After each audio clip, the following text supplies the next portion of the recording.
జమ్మూ కాశ్మీర్లోని పహల్గామ్లో మరి అత్యంత కిరాతకంగా మరి దాదాపు 27 మంది హిందువులను కాల్చి చంపినటువంటి ఈ యొక్క పాకిస్తాన్ ఈ యొక్క దుశ్చర్యలను ఈరోజు భారతీయ సమాజం అంతా కూడా 130 కోట్ల మంది భారతీయులందరూ కూడా ముక్త కంఠంతో ఈ యొక్క దుశ్చర్యలను మేము ఖండిస్తూ ఉన్నాం. మరి పాకిస్తాన్ ఆ రోజు చరిత్రలో మీకు తెలుసు, ఈ దేశ విభజనలో మీకు కావలసిన భూభాగాన్ని తీసుకొని వెళ్ళి మళ్ళీ ఈ దేశంలో నిరంతరంగా సీమాంతర ఉగ్రవాదం పేరుతో మరి నిరంతరంగా ఏదైతే అటాకులు చేస్తున్నారో దీనికి భారీ మూల్యం చెల్లించుకోవాల్సినటువంటి అవసరం ఉందని చెప్పేసి ఈ సందర్భంగా హెచ్చరిస్తూ ఉన్నాం. మరి నిన్న జరిగినటువంటి సంఘటనలో మరి ఎంత దారుణమైనటువంటి ఇప్పటివరకు ప్రపంచంలో ఎక్కడ కూడా మరి ఒక మతం వ్యక్తులా అని చెప్పి చూసి ఐడెంటిఫై చేసి ఏదైతే నిన్న జరిగినటువంటి సంఘటన ఏదైతే ఉందో మొత్తం ప్రపంచంలోనే ఇది ఒక అత్యంత ఏమైనటువంటి దుశ్చర్యమైనటువంటి తీవ్రమైనటువంటి సంఘటనగా ఇలా ప్రపంచం అంతా కూడా ఖండిస్తూ ఉంది. ఒకటే చెప్తా ఉన్నాం, ఈరోజు పాకిస్తాన్కు మన అందరం కూడా ఈ దేశంలో ఉన్నటువంటి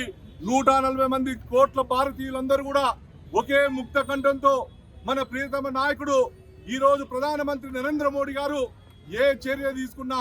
భారత ప్రభుత్వం ఈ యొక్క పాకిస్తాన్ మీద కావచ్చు, ఈ యొక్క ఉగ్రవాదుల మీద కావచ్చు, ఏ చర్య తీసుకున్నా ఈ దేశంలో ఉన్నటువంటి ప్రతి భారతీయుడు కూడా కులానికి మతానికి అతీతంగా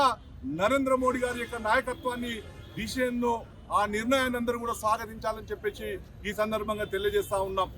మరి గత అనేక సంవత్సరాలుగా ఈ దేశంలో ఒక మంచి శాంతి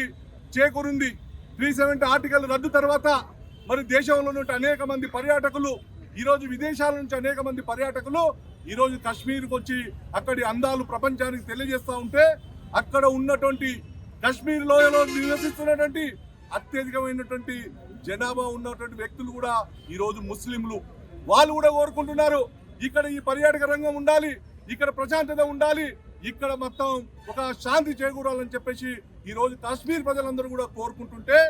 మరి ఈరోజు పాకిస్తాన్ అడక తినేటువంటి ఒక స్థితిలో ఉంటూ ఉగ్రవాదాన్ని ఈరోజు పోషిస్తూ ఈరోజు మరి భారతదేశంపైకి ఏదైతే ఉసిగొల్పారో దానికి ప్రతిచర్య చాలా తీవ్రంగా ఉంటుందని చెప్పేసి ఈ సందర్భంగా మేము హెచ్చరిస్తా ఉన్నాం. ఒకటే ఒక విషయం, ఈ దేశంలో ఇప్పుడే చూస్తా ఉన్నాం, ఇంకా ఈ దేశంలో నుండి హిందువులకు కావచ్చు, ఈ దేశంలో నుండి భారతీయులకు సిగ్గుండాలి, సిగ్గు రావాల్సినటువంటి అంశం ఉందని చెప్పి మేము తెలియజేస్తా ఉన్నాం. ఈ రోజు మనం అందరం కూడా